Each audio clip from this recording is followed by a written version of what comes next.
Tsukuyomi is definitely one of my favourite goddesses. I don't think she's like top tier. Like I wouldn't put her in like the S tier, like the ones right at the top that can pull off the silliest and most unfair and stupid stuff. But she is way up there. She's up there for a number of reasons. The main reason is that she is just so incredibly robust and useful. It's almost harder not to get value out of Tsukuyomi than it is just to get value out of her. Her ability is like has such utility to it and is so widespread. It is relevant from turn one all the way right to the end. Even if you're not trying to, like you could just have like a generic, normal, like basic deck that really isn't that special, and you would still be getting value out of Tsukuyomi. But at the same time, if you want to build for her, then she can go crazy. Like this is obviously like my specific take on Tsukuyomi, but more than almost any other goddess that I've played up to this point, she is the one that is most versatile. You could go in any direction simply because she gets a discount on things. You can actually go for like a standard way of playing where you build a board and you just get devotion generation, because when she gets devotion, it's more valuable to her. Like it's worth more. Like if there was some sort of weird stock exchange where you had like Hades devotion points and Tsukuyomi devotion points, Tsukuyomi's devotion points are worth more because she gets a discount. Hades can buy like a Happy Meal, and Tsukuyomi can buy a Happy Meal and a cheeseburger. You know what I mean? Like she does more with less. She does more with exactly what everyone else gets. So she's also like kind of hard to like soul extract or control or to limit in the game. Like you can soul extract her and take her down to 6, but she does more with 6 than most goddesses do. So she's a bit more resistant to stuff like desert or soul extract than most goddesses are. She's also, like because of this, she's also not like super reliant. Obviously, I mean you can see from this deck, this really is like I do want to copyright it. Like I literally looked at Tsukuyomi, came up with this deck instantly without even really thinking about it. I was just like, look, I see this ability. I'm going all in on this. And I will talk about my specific take on Tsukuyomi. But I do think this is kind of like a disclaimer. Like sometimes, when I'm talking about goddesses, I have to like put like a bit of a disclaimer. Like with Hades, I just said to say, look, just to let you know, Hades matches take ages. With Tsukuyomi, with this description, I have to say like just a disclaimer to let you know. Tsukuyomi is really versatile and you can build her a ton of different ways. And this is only one specific way. This definitely isn't a goddess that I kind of point to. With Set, I was kind of like, this is the deck list. There are other ways to build Set, but like there are things that Set needs. Like she's a B tier goddess for a reason. She struggles. There are things that you have to have. Like Tsukuyomi is not like that. This is just a particular like interpretation. You could 100% go in a different ways. I think that's one of the best things about her. Yeah, anyway, so back to the point. Now that I've kind of said the disclaimer, yeah, so Tsukuyomi, super versatile, can do a lot of things. It'd actually be difficult not to get value out of her ability. It is so easy to use and it's so versatile and so useful. It's not the most powerful, but it is so it is just useful across so many different situations and scenarios. It just constantly plays an impact. It can kind of feel amazing to play her in that respect. Right, so I've given like a general overview of the goddess. So I'm just going to go through the cards, and then normally I go through the cards, and then I go back to like a general like deck summary. Yeah. So this might actually take a while. I'm not exactly sure because things just take a little bit longer with Tsukuyomi because like her ability isn't like a straightforward one. It's a little bit weird. I don't know.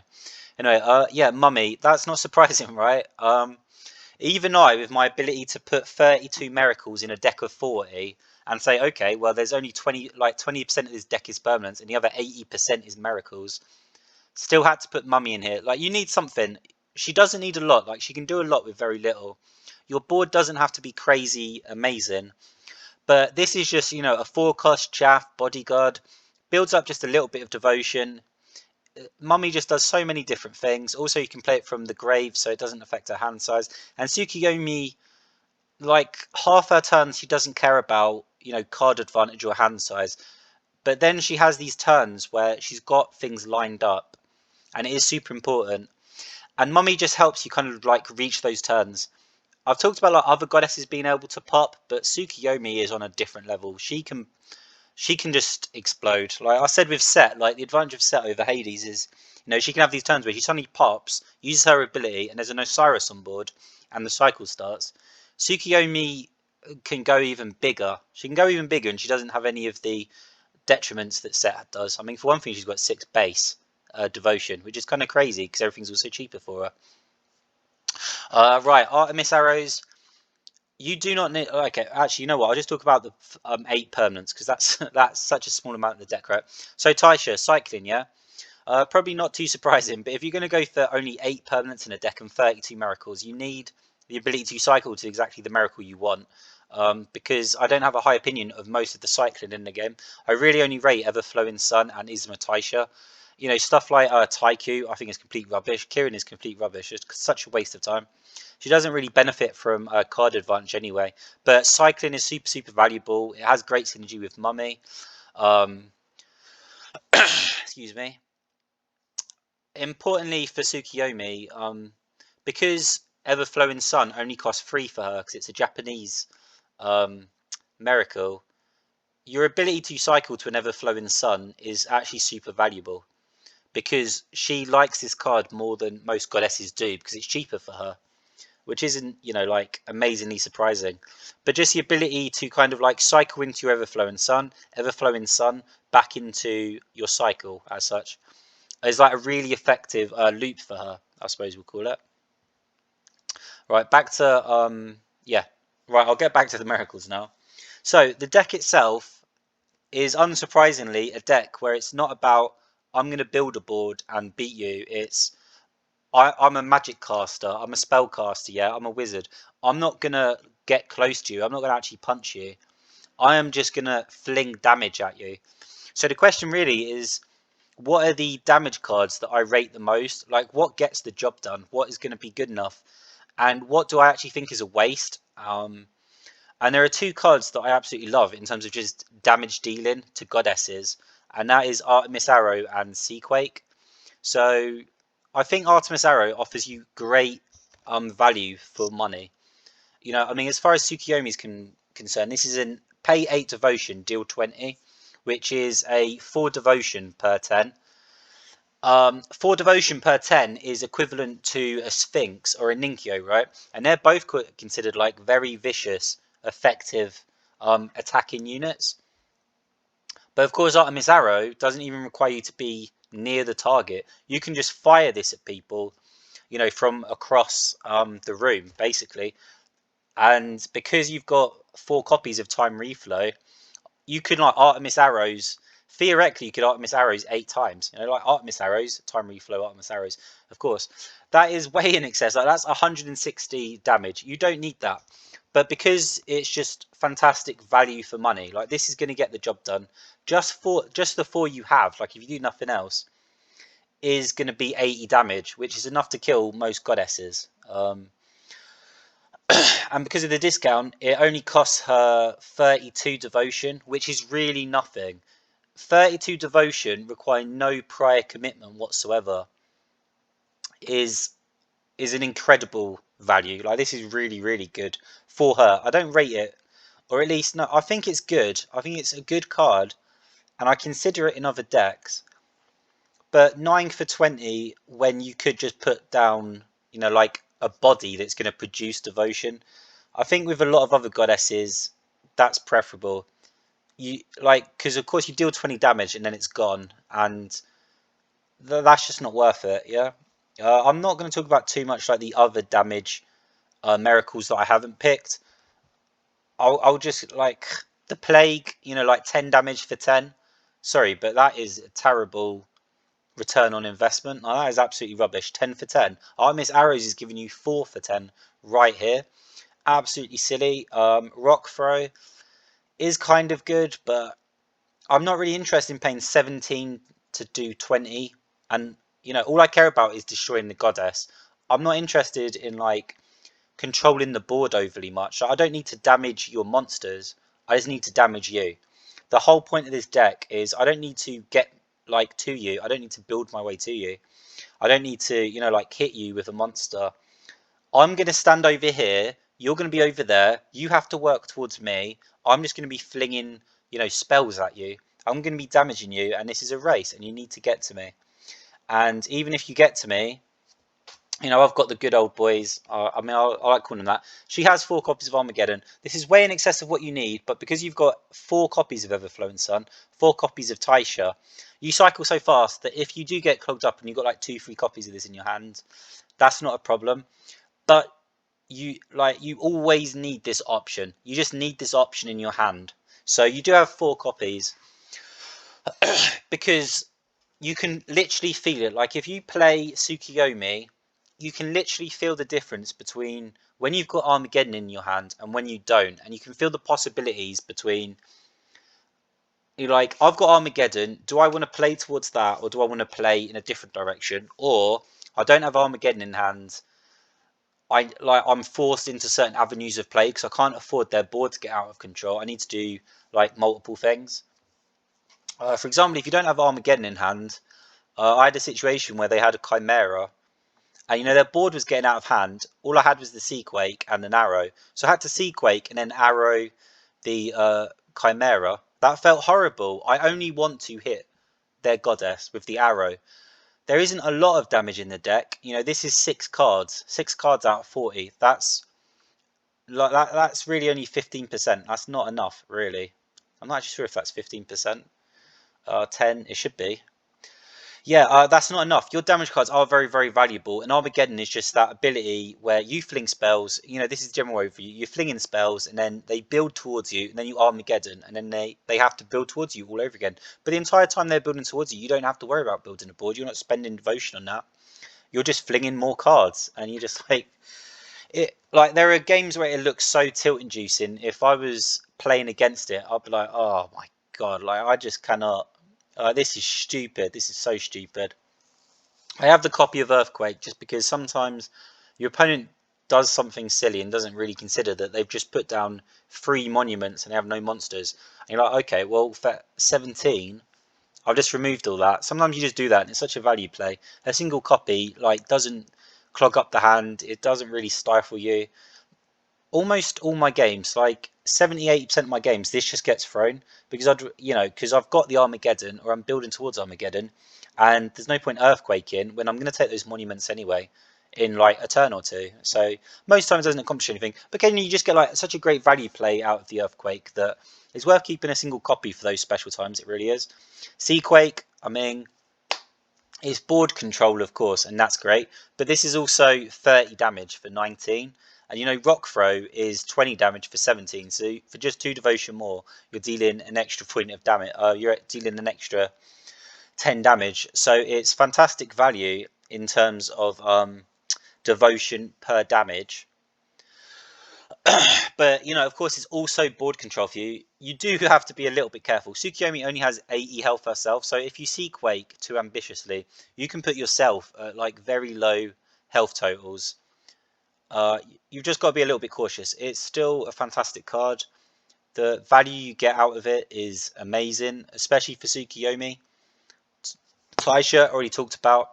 If I'm going for like a deck like this and I've decided that I'm just going to like go all in on miracles, it speaks for the quality of the card when I'm like, I have to have this card in, like I have to have this permanent in. There's no equivalent. The closest you get is renew, but that doesn't even come close to what Taisha is doing for you. I legitimately have reached a point where when my opponent puts down a pyramid and I put down a Taisha, I go, well, my Taisha is better than the pyramid. You know, like the pyramid produces 2 devotion, but the ability to cycle is worth so much more to me that I almost never play pyramid, but I always seem to have like 2, 3, 4 copies of Taisha. The value, you know, like it thins the deck, it makes it easier to find what you need. Even like Tsukuyomi loves this card, of course, like Mummy Tsukuyomi, like it's just all 3 of these, Taisha, Mummy, Tsukuyomi. It speaks to the quality of these permanents that they made it into this deck, and the fact that I really don't find like any adequate replacements for them. Maybe when eventually we like get miracles that like summon creatures to the field, then You know, maybe we could go even crazier. Right, Path of the Ancient. I barely ever use this on any other goddess, and the reason for that is card slot value. Like this is taking up a card slot for you, right? Sometimes you have to consider you're in the late game, right? This is the vision, like you're in the late game, you're both low on cards, you know, you're struggling, it's getting towards the end. You draw one card a turn. If you draw this card in the end game, how's it going to feel?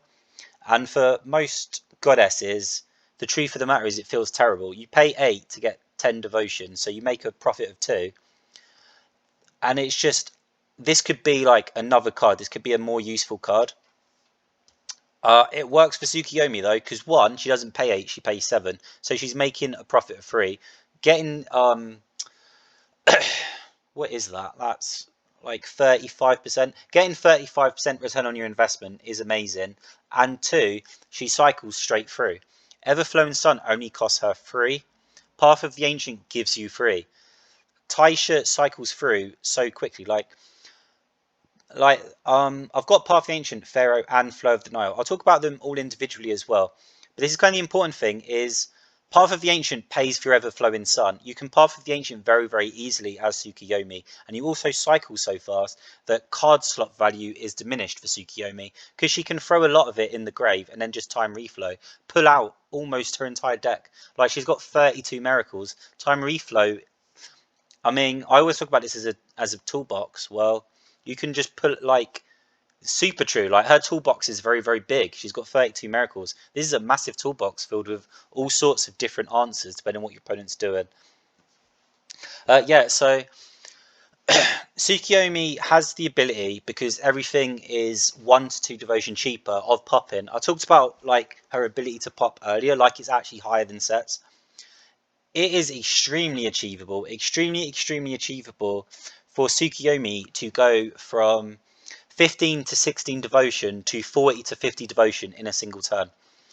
If you can start at 15, Path of the Ancient to Rise of the Pharaoh. Path of the Ancient is giving you 3, so you go up to 18. Rise of the Pharaoh gives you 5, so you then go up to 25.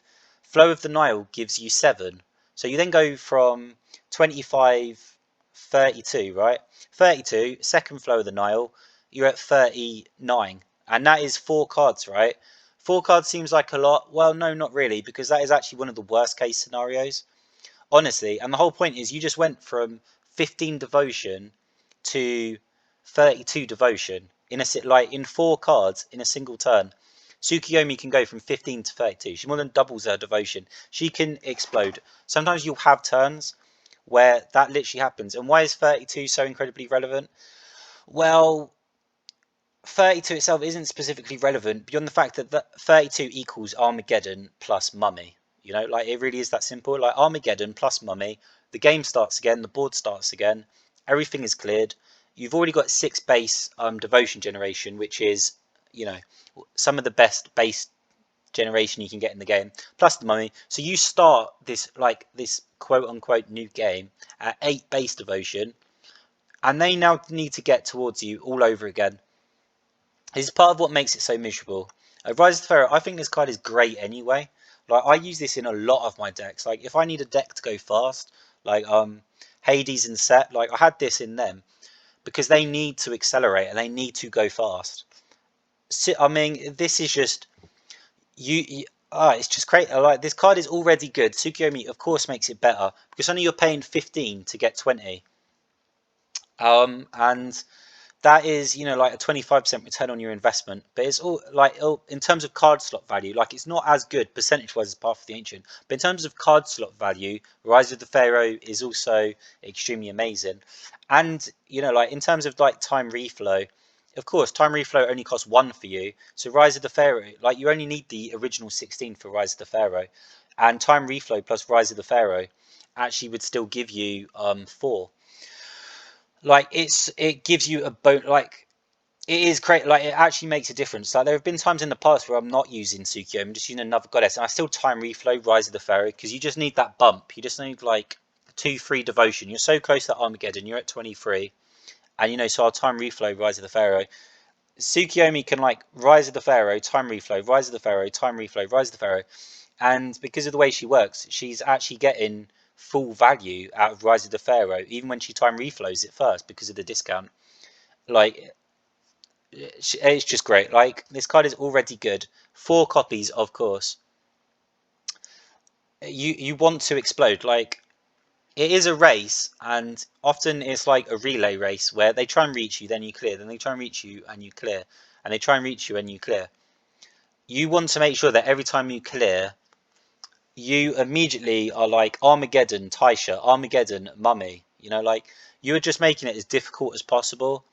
And when you're dealing with Isis, or you're dealing with Identry, things like this, you also want that ability to pop just in one go. Your opponent has like 80 health but an Identry, or your opponent has like 80, 90 health, and you know, it's like, well, Isis only has 80, but you know, we'll say that there was like an Isis that had, you know, 80, 90 health. You don't want to like do like one arrow just to like grind her down. You can't grind them down that way. You know, like Seaquake is wasted on Isis a little bit. But Path of the Ancient, Rise of the Pharaoh, Flow of the Nile, these all allow you to go, like I've already said, right? You can go from like 15 or lower to up to 32 very, very easily. I mean, you can go higher than that. There are times where I went from 13, 14 devotion to 52. Shit, like that is mind-boggling sometimes. Like, it is crazy. Like, she's in no rush. That's kind of the thing. So she will collect cards occasionally, and she will cycle to what she wants as well. Yeah, Soul Extraction. This is something Tsukuyomi is like resistant to, but because of the way this deck plays, she's a little susceptible to as well.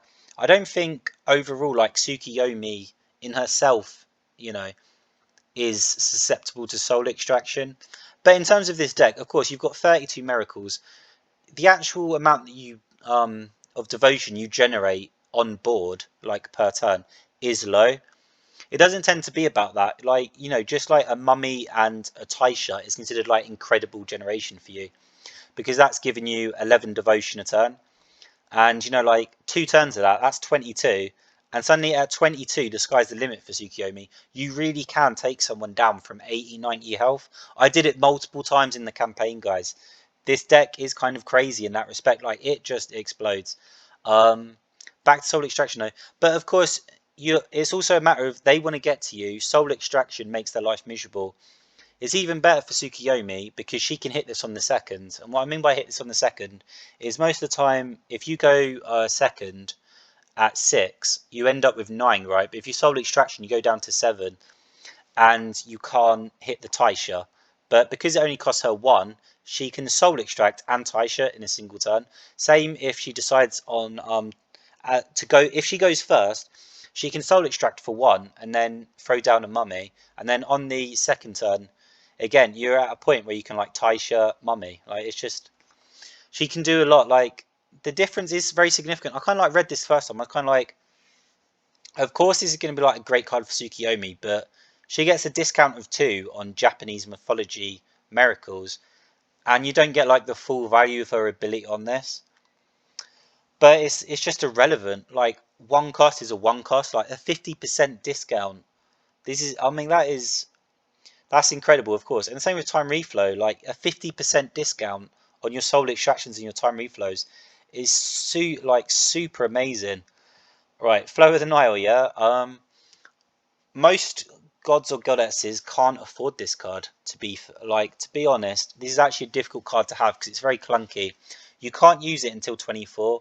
That means that for like 60 to 70% of a match, you just can't use it. Like, you don't have enough devotion. You need to continue to invest into your board. You can't sit around and save up for this card. But actually, if you're at 17, then you just... Wait, is that correct? No, it's not 17, it's 18, isn't it? Yeah, if you're at 18, you just Rise of the Pharaoh, Flow of the Nile. Like, you're straight to Flow of the Nile. I was actually amazed by this. I didn't have this in the deck to begin with. And then, you know, like, I was playing matches and I was like, we're at 30, 40 devotion, an awful lot here. Do we really need, like, these Path of the Ancients? Actually, no. Like, she is actually in the 20 to 30 range so often. Flow of the Nile is just no issue for Tsukuyomi. It's not difficult at all. I think that might, like, again, this is like a deck that, you know, it has 7 boosters in it, like Flow of the Nile, Rises of the Pharaoh, Path of the Ancient, obviously 7 boosters plus all the cycling. So like this is equivalent to more like if you really need it, Time Reflow, Flow of the Nile. I've already talked about like Time Reflow, Rise of the Pharaoh. It's exactly the same thing. Like if you got a Flow of the Nile in your deck and you're above 24, it's like, oh my, like the value is insane. The things that Tsukuyomi can do is absolutely crazy. Most of these are 4-ofs just because you don't need anything else. In order to consistently do what she wants to do, you kind of have to invest consistently in what she's doing. So you can't make her too widespread and have like 1-ofs, 2-ofs. Right, I've talked about the goddess overall. I've talked about like the specific cards in the deck. I should probably talk about the deck in general, but I think it's pretty clear, right? I've already spoken about like the general deck idea, and also the fact that you could just play Tsukuyomi normally. This is like my version, you know, like this is my copyright spell slinger Tsukuyomi deck. Because I almost feel like at some point, like someone in the future is going to be like, oh my god, like I'll come up with this crazy Tsukuyomi deck, and I'm gonna have to be like, no, bruv, actually, like I came up with this 10 years ago. Catch up. Yeah, but it speaks to Tsukuyomi's power that you can do this though. Like no other goddess in the game that I'm aware of, you could legitimately have like a 32 miracle deck and just be like, yeah, this works. Like this is good. I mean, you couldn't even have like a 32 creature or 32 monument deck. It's just not. That's how powerful her ability can be. It's pretty amazing. I do really enjoy using her. If you're gonna like pick just like one goddess, you know, like if you got an S tier goddess and you're like, what goddess would you like it to be? Tsukuyomi would probably be at the top of the list. You know, because she's tons of fun, really enjoyable. If you lose, it doesn't tend to be the, you know, like she lost. It is often your fault, to be honest. Like you could have done something. The deck's a bit clanky or junky. You misplayed somewhere. She doesn't have any bad matchups, is what I'm trying to say. Like I should have said that better, right? Throughout the mythology, like all 4 mythologies, there wasn't a single time that I really sat down and I was like, Tsukuyomi should struggle in this matchup in the way that, you know, like Hades has a horrible time against Loki because every time Hades tries to, you know, like build a board or, you know, place monuments or there's something vulnerable that he's trying to protect, Loki's always just like, nope, yoink. Like, I've decided that you're not going to do that. You know, you've just put down a Greek temple. No, I don't like, forget that. You know, like, it's just gone. Tsukuyomi doesn't have that. Like, even matchups that I was curious about, like against Ra, was like, well, we have to like we buy time. You have to move towards us, and then we clear the board. And you move towards us, and you know Ra can just jump to us. Ra only has like 5 base devotion generation a turn. That's not enough. Like she can jump to us. She can put the eggs down. She can get right in our face. She can rush straight to us. But as I said before, like Tsukuyomi can do a lot with very little, and even if it's just her on the board and she's just got 6 devotion, that doesn't tend to be a problem. You're kind of sitting there like, well, you know, like fine, 2 turns of 6 devotion, that takes me to 12. I can like Path of the Ancient straight from yeah, I can double Path of the Ancient to Seaquake. Like that's not really a problem for me, you know. I can you know, like it is a bit crazy. Like you can sit there and you can be rushed, and you can just be like, okay, well, you know, I've got a Path of the Ancient in my hand. I've got a Rise of the Pharaoh in my hands. If I lose, I'd lose in the ways that I'd lose anyway. Like if you just soul extracted me every turn and put a Great Desert down. Oh yeah, Great Desert. Great Desert is a bit of a counter to this deck because you are going to have like dead turns where you're not doing anything. You're just saving up devotion because you're, you know, like your ability to gain devotion, it kind of like then explodes exponentially. But occasionally you could get screwed with like 2 Flow of the Niles in your hand. This happened to me, and then it didn't go anywhere because you didn't have the boosters to jump. Like they didn't ladder you all the way up to the 24. So in that respect, I suppose Desert is a bit of a counter. Soul Extraction is also a bit of a counter, but I don't think it's a counter to Tsukuyomi, just to this deck. Um, that's all I can really say. Like there wasn't a single bad matchup. There wasn't a single time I was like Tsukuyomi loses here. Like she's just not matched well. She's good into everything. If you lose with her, it's the deck or it's you. It's not her. She's just like too generally useful. Her ability just goes off too much. It's just too great a utility. You know what I mean? Like There's nothing to take advantage of. There's no flaw here. You know, she's not like super strong in any particular area as such, but there's just no weakness either. She's just in general good. So yeah, if you get her as an S tier, you know, kind of clap your hands, be super happy. If this is your first S tier ever, you've got a great future ahead of you, in my opinion.